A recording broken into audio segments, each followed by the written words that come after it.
Hey dads, if you are for the first time hearing the term financial literacy, it can be a bit overwhelming, and I absolutely understand that. And that is what I'm hoping to show you in this video today is to tell you exactly what money is, how it works, and then how to actually make it work for you. And we're going to break that down in the next few minutes so you actually start making smarter decisions today. So, a little bit about me. My name is Keegan Telford, and I am a young dad. And something that really frustrated me when I first found out that my wife was pregnant is that I have no idea how money works. And I went through life through high school and college. I had my parents, I had all these teachers, all these different people, but nobody actually ever sat me down and was like, hey, this might be good for you to know. And that kind of freaked me out as a young dad, especially since I was a broke college student. And so something that I was really grateful for is when I was working in Alaska at this time, when we first found out that my wife was pregnant, is I actually had an uncle who suggested a book to me. Now, this is a book that you may recognize. It's called Rich Dad, Poor Dad by Robert Kiyosaki. And this absolutely blew my mind, especially the concept of what exactly is an asset and what exactly is a liability. And this changed my whole perspective on what exactly I need to be actually focusing on in my life. See, up to that point, I was studying to go into agriculture because that's what I grew up. I come from an Idaho potato farm, so that's a little bit about me. And that was my whole focus is on, well, I need to be able to know how to farm just like my dad. It's a great profession, still love it. So you're going to notice a lot of farming analogies coming out of me, but that is something that I always loved. But it wasn't what I actually needed. And I realized that a lot of other young dads out there don't know that as well. And so that is what made the turning point to what I'm doing now is I now am a financial services professional here to help you guys. And so today I'm going to be explaining a couple of things, including what is a financial independence number, a FIN number, how to understand a little bit about taxes and the rule of 72, and a couple other things. So stick around to the end so you can be able to make sure you get all of the information that you actually need and how to apply it now as a dad. Right off the bat, my first question to you is, do you know your financial independence number? Now, a lot of you may not have ever heard that term before, and so I'll explain it for a little bit. A financial independence number is a very popular term in the financial services industry where what is the exact dollar amount that you need to be able to retire and live the rest of your life the way you want to. Now, retirement can mean a different number of things to a lot of different people. I was raised by farmers, and so retirement doesn't really exist. And so that means something completely different to those guys as compared to somebody who works for corporate America, where they have a specific end number comes to mind is age 65, and then they're done. Where something that we want to kind of help people understand is what exactly is their own personal financial independence number, where they're able to retire, whatever that looks like to them, and live the rest of their life that they in the way that they want to. And this is a very essential thing that I needed to learn when I first started learning about all this stuff is what my own personal financial independence number was and how that's going to be able to affect me and my wife and what we want to have for our kids. And so that's the first thing I want you to figure out is what is your financial independence number. The other thing I want you to understand is the damn money rule. Again, that is DAM. If your kids are listening, make sure to explain that is a body of water that is held for crops, not other things. But the damn money rule, and I have actually a link to a video that you could actually watch after this to be able to get some more information on that, is basically the principle that you have to have more money coming in than you have coming out. Sounds super basic, but you'd be surprised how many people have mistake on this. Even when they're making multiple six figures, they will be just spending money as fast as they can, as even faster than they have coming in from their job or career or whatever they have going on. And so that is why my wife and I were able to then in Alaska, able to start figuring out what exactly is the amount of money we have coming in, how much we want to save first each month. And that is by setting aside how much we want to save first. So paying ourselves first. And then what is the budget for the rest of the month to be able to figure that out. Because when we prioritize paying ourselves first and our future first, it completely changed our mindset about how we're going to be approaching the rest of our lives. And so that is the damn money rule. Again, you can reference that video at the end of this one. The next thing I want you to know about is the rule of 72. Now, very simply, this is a rule made by a very smart guy. A lot of people credit to somebody called Albert Einstein. May have heard him, may have not. Either way, a lot of people credit it to him. And what he said about it is the people who understand this will win from it, whereas the people who don't understand it will lose from it. Now, that may not be an exact quote, so feel free to correct me in the comments. I'm excited to see it. But that is generally the gist, is that the rule of 72 tells you how fast you are either making money or losing money. And so, very simply, take the root number 72 and divide it by whatever interest rate you're getting. If that interest rate is either how much money you're making off of your bank savings account or how much money you're losing from your credit card or anything else like that, take 72 and divide it by the interest rate, and that's going to tell you how many years it's going to take for that amount that you're either have growing or the amount that you're losing, how long it's going to take for that to double. And so 72 divided by 1, it's going to take 72 years for your money in a bank account to double. So $20,000 in the bank at 1% interest rate, you're going to wait 72 years for that 20,000 to become 40,000. And so what you need to understand as the basics of financial literacy is getting a higher interest rate so your money is growing, and also getting rid of any interest payments that you have to do that are losing you money, including those super high credit card ones. I saw one the other day that was like at 30%.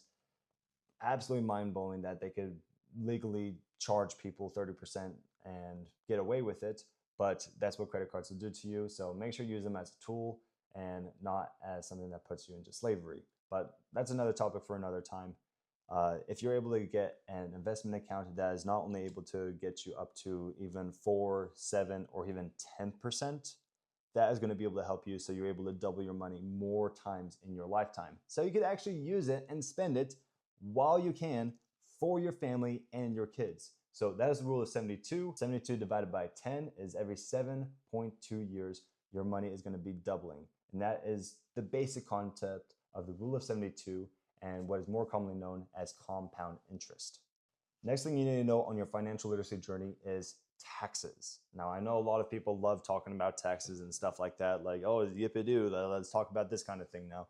But it is important to understand when your money is being taxed. You see, there's 3 general things that people understand when their money is being taxed. There is tax now and always, where you put your money in a bank and you are taxed on the money when you are going to your job and you make the money.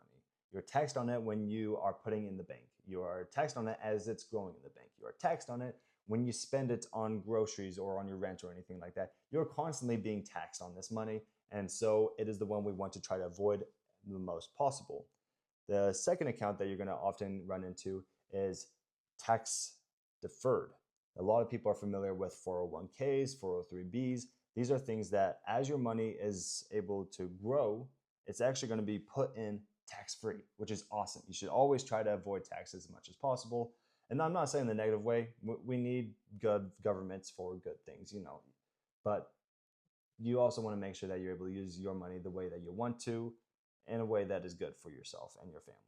So tax deferred accounts, you're able to not pay taxes now, and it's able to grow and grow and grow. But when it is all of a sudden a huge giant amount, you all of a sudden have to take away a good chunk of that, thus leaving a lot of money that you could have had instead.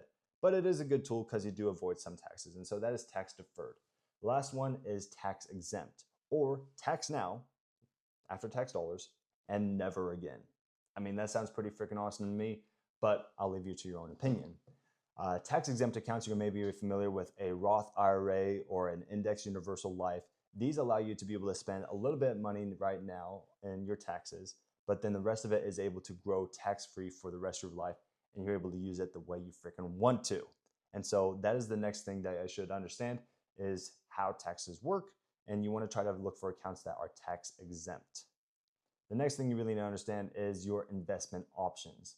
And there are another three main ways that this can happen, and that is by having your money in a fixed account, in a variable account, or an indexed account. Now, a little bit about those. A fixed account is going to be very similar to your bank account, where you put money in and it's going to grow at a fixed amount, and it's going to be safe. It's going to be, which is a good option. You need this kind of stuff for your emergency fund and for short-term savings and for your day-to-day expenses. You do need this kind of stuff. But the problem with it is it's going to grow ever so slowly and ever so tiny, and it's just going to be right here. And it's going to go, it's going to go, it's going to go, and before you know, your life is over and it's only grown that much. We don't really want that.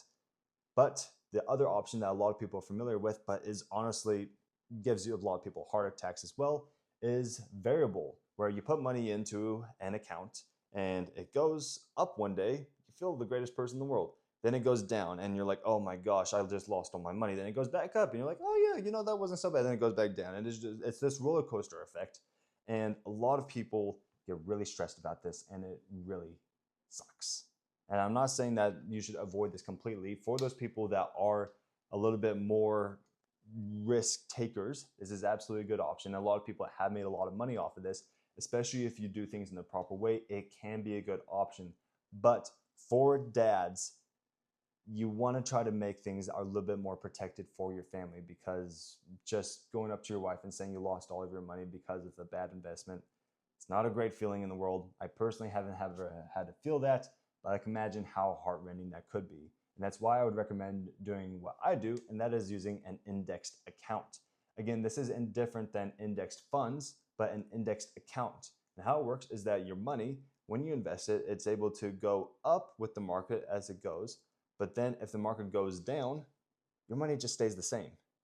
And so when the market goes back up, your money goes up with it. And if the market goes back down, you're going to be just fine. And it just locks in whatever amount that you've been able to get to. And so you kind of create this staircase effect that whenever the market goes up, your money goes up with it. And whenever the market goes down, your money is safe. And that is why this is so good for dads, and that every dad should be using this. Personal opinion, but you should freaking use this. And so that's the main thing that I want to try to recommend to people, is getting these kind of things. And a lot of the times you're not going to be able to get all of these options in one single place, but if you can, try to find something that is tax exempt, is indexed, is able to get you a high rate of return, and is all designed for your family's goals and dreams. Now again, this is a very short video and this is a very broad topic, and so don't just take this as your one and done. Actually go out there and learn more about different things. I would of course go with the thing that I started with, read Rich Dad Poor Dad by Robert Kiyosaki, and also read this follow-up book, Cash Flow Quadrant. Really awesome. It is actually what started a lot of my entrepreneurship journey. So make sure you read those books. Super good. Changed my mind. I guarantee you'll probably change your perspective on a lot of things as well. Next resource, YouTube is a freaking awesome place. And I would 100% recommend clicking that handy dandy button that you will see down here that says subscribe on it. Really cool thing, it actually makes it so you see more of my videos talking about financial literacy. Crazy, huh? You just click a button and you're gonna see more. Sorry, I'm having a little bit of fun with you, but go ahead and subscribe. You're gonna be able to get more of this kind of content from my channel, but you could also find a lot of resources from other people as well here on YouTube. Now, the final thing is I do wanna make you a personal offer. I actually have a link in the description and also a link in my bio that will allow you to be able to sign up a one-on-one call that is completely personal and customized, but is a financial needs analysis, but a customized game plan about what your family's goals and dreams are and what you guys want to accomplish in your life and how to actually get there. Now, keep in mind, because I feel morally obligated to help people and give them actionable steps and not just good advice and stuff like that, I will be trying to offer some kind of plans for you guys at the end of that whole thing. But you will have the whole free value of having actionable steps where you're able to have that free financial needs analysis, understand how to reach your goals and dreams, and be able to apply a lot of these principles that we just talked about today. And so if you're interested in that, go ahead and click on that link and I'll set you up a way to be able to book a call.